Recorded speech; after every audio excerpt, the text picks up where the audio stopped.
చేస్తుంటారు వీళ్ళు. భారతదేశంలో 5 కోట్ల మంది విదేశం నుంచి వచ్చినటువంటి అక్రమమైనటువంటి ముస్లింలు ఉన్నారు కదా, నువ్వు సిఏఏ బిల్లు పెట్టి 5 ఏళ్ళు అయింది కదా, దాన్ని ఇంప్లిమెంట్ చేయడానికి మనుషులు లేరు వీళ్ళ దగ్గర.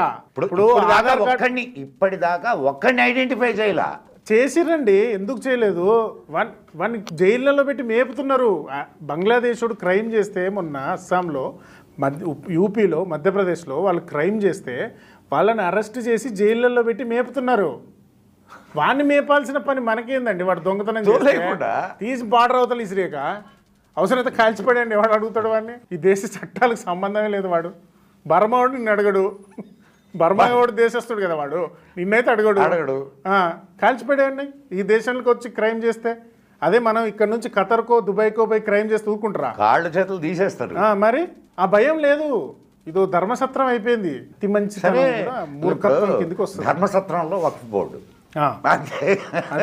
సో